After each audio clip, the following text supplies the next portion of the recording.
Okongwu Dibia ịmaghị ife na nka ngwa ife nji wee sị na ịmaghị ife. Mansion the talk, face me I face you the talk.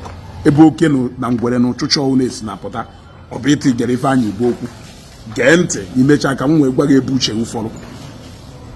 Gekwa m ntị mmadụ enwezikwa na anwapụta on social media again bere Ifeanyi Ubah akwa nke ha ka enyi ka ofu mba ife ka enwe ha ụbụrụ wee zụchaghị ezu ụbụrụ wee zụchaghị ezu ife Ifeanyi Ubah na-receive now bụ portion kwesịrị ka o receive. Ịma na-asị na ọrụ ọbụla nwee ụgwọ kwesịrị ka o receive oge ọ na-receive kịta. So mmadụ anwakwa na anwapụta mechitelu fe ebele. Ifeanyi Ubah, I think how I pray that na onye ọbụla nwa na ọ ga-anọ in spirit na-efe ife na-eme n'ụwa. Ọ bụrụ na ị na-anọ ife a na-ekwu, this will serve you better. And again, ọ ga-amụgosi gị ife. Ụwa ọzọ ịpụta kpata ego Chukwu gozie gị asị mmadụ ka ị were ego chọọ ife bara uru ị ga-alụ. Because ọ bụrụ na ị tọrọ m atọ mụọ ma mụọ ka m esi na ịnwaghị ife ka ị esi pụrụ billions of naira je westie na ego n'iyi pụtazi adebe arụ ka akpụ ahụ n'ụlọ ụka ka ọ ka recognize ya onye ka ịbụ ya ejegbu ịbụ St. Joseph ka ịbụ St. Peters ka ịbụ Zakaraya ka ịbụ Jizọs agwa ebe a na-akpụ maazị n'ụlọ ụka ka ifuru ga ebe akpụghị oke afọ n'ụlọ ụka ka ifuru ga ebe akpụghị oke oye n'ụlọ ụka ifuru go any black man in Africa Christian recognize in this world even Jesus asị na onye Igbo fa na-epenti ya na onye ọcha since eji wee mmemme Jesus film ifuru ga ebe onye Igbo ati Jesus na-abụrụ Jesus ụmụ otufa ịchọ ka akwụ ahụ asị ngịnị who are you ka ije n'ụlọ gịnị na unu na-etekikwo risk nya look at that door uru ka otu ụlọ na-apụta akwụwa Ifeanyi Ubah n'ụlọ ụka ka o ji wee contribute edi ịmara n'ụlọ ụka dịka nwaanyị ụlọ ụka dịka nwa agbọghọ ya bụ imesịara ife ịjụọ ya after everything that I have done for you like best na ọ ga-ajụ Igbo did I ask you to do it for me? Ifeanyi Ubah, did they ask you to build a church? Ama na nke dị oji nọ n'ụlọ ụka mgbe anyị mesị ife niile ma agbọghọ Ifeanyi Ubah first of all everywhere go first gịnị blọọ maka na ụlọ ada adị ife achọ ịrụ ife a na-alụ na nke ọ maara ka si were ego a nwa factory chọọ ife aja otu ọ bụ emegharị everybody a na-apụ aside country na-ebunata akwa na-ebunata nka ife niile China nye nwegodu nke a na-alụ na Nigeria individuals can do it aghọ nka gị onye agwa gị kwuo ego Ifeanyi Ubah bịa na Nnewi taa so many youth na-enweghị ọrụ ka ị na-aga anafa ya oge ego Nene Okongwu Dibia na ego na ọbịa Nnewi anyị afụsighị anya at least ọ bụ na that cathedral dry no factory let's assume no pure water factory or cement factory ka ịlụ maka Chukwu nobody will ever forget about you in this life. Pure water factory Ebechukwu ụzọ na Nnewi factory Ifeanyi Ubah bụ na Nnewi a ga-akpụ n'ọnụ 247 onye ka ịchọ ka ọ kpụrụ n'ọnụ n'ụlọ ụka okay fa hapụ dia St. Joseph hapụ dia St. Peter hapụ Jesus Christ fa hapụ Virgin Mary fa hapụsịa ndị ọcha niile ndị niile bi na Rome abịa gbuwa gị nwa they play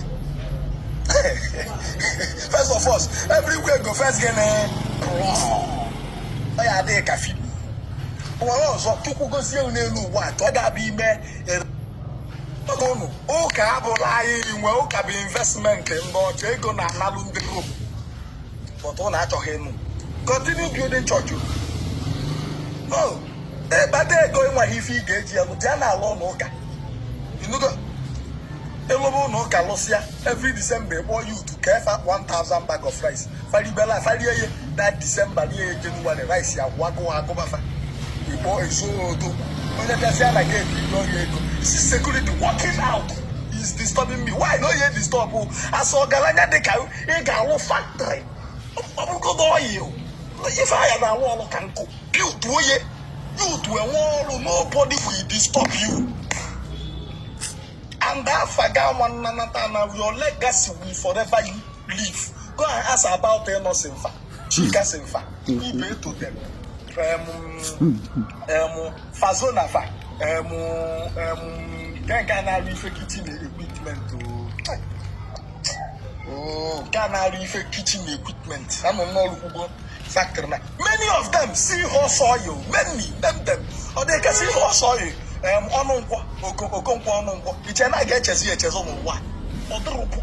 His legacy will forever live. Do you know why? He impacted in people's life.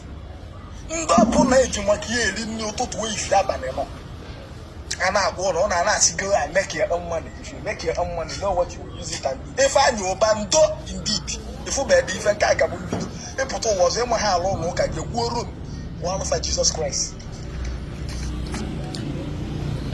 Okongwu Dibia iwe Ifeanyi Ubah iwe I'm very happy na ikwuchala okwu kpọọ the likes of Ibe to ha ebuka ọnụ nkwa ha ndị ha na Ifeanyi Ubah na the same category, because it's obvious that you need to go and browse the man you are talking about or the man you are addressing, Nyajelo factory, trying to compare him, trying to tell him that in Ibe to Hana, Shika sing Hana, no sing ha, na Hajelo factory, na Nyawa Aloho, Nyajelo factory. If not that, now sometimes before you make some videos, you need to go and make a research. You make just a research, but you know, Uwela Dabanangalaba. Yeah? Ona Dabanangalaba. If any way you will, no man's a buy in a will go generate no ha chikoria chego address in the Dibia. Address a bifenaco. Kiwe Pokola Hawe, JB, Ndedibia Yada, Apokolu Gana, where you will general hotel, will you not born on Tony and Abondo. So now if any will. If any will get our come and the buy ye will get you no.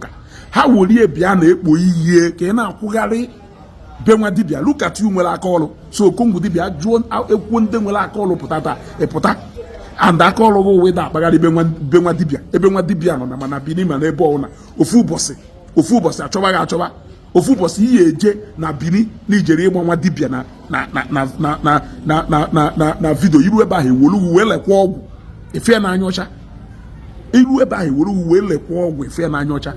In will I call a better than Newu, Ijuhodu. Ukebunu Weman, no ne weekends and Abata, name with so many jobless youth. And I can go and work with the Nagafa, and I go, Okongwu Dibia, go to Oluego, Mokoni Pulalo,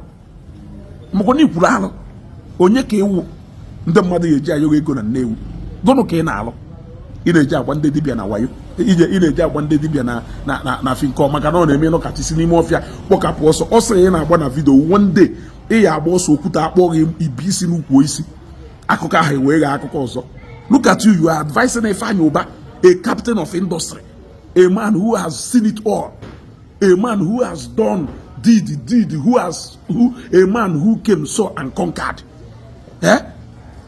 Employer of labor himself. Ibe te ipola fe mo ni ibe to lo church. Ebuka onu nko ipola fe mo na lo church. Innocent ipola fe mo na lo church. Chika se ipola fe mo na lo church. Tell me these people ipola fa keri ife ha melu no we Ifeanyi emeho. Or employment ka ha create Ifeanyi create, or establishment ka ha lo Ifeanyi aloho. Can you tell me? So you need to first of all go and Google the man you are talking about. You go Gocha, the man you are talking about. You can now put don't worry. Soludo will still get to people like you. Soludo will still get you. If it's all with that Pogari Umazi buy, you will call. If it's all with that Pogari Umazi buy, Bende Dibianine will Nakole Gonetina, feeding out of the ignorance of our people. Now we feature in a advice. Yes, Ndesrego, is it your money? They are right. Go and make your own money. When you make your own money, you can go and open factory. Stop advising people. Stop advising people on what to do with their money. So, advice, and I am still standing on that advice. Look at you. In a Ifeanyi Ubah advice. You need to first of all go and browse and study about the man you are talking about before you be able to go to somebody. Look at you. In our and we are now your ego. Anyway, not until a guy if in alo is employed because one day the Dibia yeji ugolo gwego iwefu address the Dibia address ebi fenado the Dibia yeji wegolo gwego imecharo cholo manwa Dibia jebe side Dibia Republic one day the Dibia yeji wegwo we marife anego ina advice Ifeanyi Ubah je mepe factory mepe danu quarter of ndo mepe danu quarter of ndo mepe. You are advising a man no balu deeper into oil sector Nigeria. That is the man you are advising. Dry port onwere na Lagos eba onwere Ifeanyi Ubah capital oil and gas or convert half to dry port. Je ba iru eba give ebelebe na ebu eba Ifeanyi ke biare advice. Ifeanyi ke biare advice about creating jobs. Ebelo fodu na imu no na ebelum. Riense. Asen kam bia kwa fubo odogwu anya. You oughta go. Just look at Ilo. Look at Ilo. Look at Ilo Madololo for so many years. You oughta go. Setila. Barata. Look at when you talk about legacy. When you talk about legacy. Look at Ilo. Madololo for over how many years? And yeah, well done, sir. You see, look at all over here. Go see my that side. If you and all here, Lulu, my that side. With the well-connected gutters. Turn one and with well-connected gutters. Both sides. You gotta go. So only in a shock is suppress, yeah. Legacy Ifeanyi Ubah na Nnewi. You first of all, Malebi Nwere Bido. You want to go look at Ezoku that is more like everywhere has been deserted, but it's well. You want to go. It's well. You want to. This place used to be a very busy. It used to be a very busy place. You want to. It used to be a very busy place. To see, Kayasino to deserted now, but it's well. Ebechukuzo still lives on in our heart.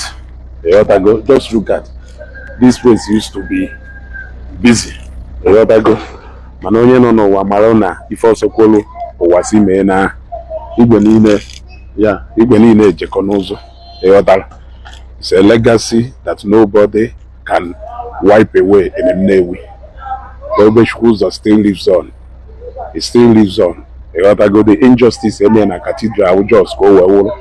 You ought to go. There are some certain things about Ifeanyi Ubah you can never wipe away from the heart of people. You ought to. It still lives on. We know how this place used to be on. The mother no and I solve the problem in the mother. That was why he even put up these two shelters. Corner shelter people. You ought to go. Corner shelter people. He be about mother. You ought to go. So, oh na. If the Nnewi na-eme young war, they ought to go not in the Nnewi because now when they appreciate it so much in the Nnewi, no. They ought to go apart from maybe some people who shall come on and suppress a very legacy, but it can never happen. They ought to. So even there, I want to show you people one or two. Kaya no so feel no ya so see the una cathedral which is no here. Can go soon na no will na ye close to that place. The other go Ebechukuzo Wodogwu. The other if a Jemodogwu I no believe and ichi me for name. Ichi my ife meloji we will odogwu. If ya ka go say ime nwoye mal. The other. So the bag happen here for now. The other. Emele lume na igwe niile jekọ n'ụzọ. Dalon. Nay. We used to know how busy this area now. Oluku go deserted now. The other go. Oluku go deserted now. A typical example of Ifeanyi Ubah Okosisi da Umunnu Nefesa. So this legacy, all the people non ila. The other go. Abani street at a business. You cannot wipe away that legacy. So, onya na-ekwu nwere ife ọ na-eme. The only anger is that na this place be aduzie ka ya say na life apugo no mu anu kotoro Nnewi.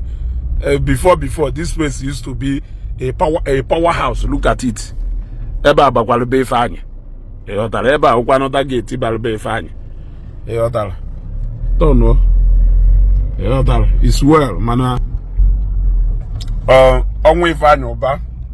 Who supposedly kuziri ndị mmadụ lesson.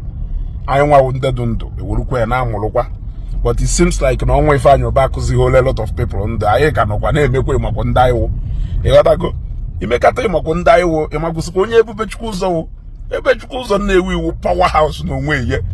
E gotta go onwe supposedly a reflection to so many people, but we are still failing to learn. E gotta, like I said, go well ebubechukwu ụzọ Nnewi mana Ife agụji Emile dị na Mbaka ezugo.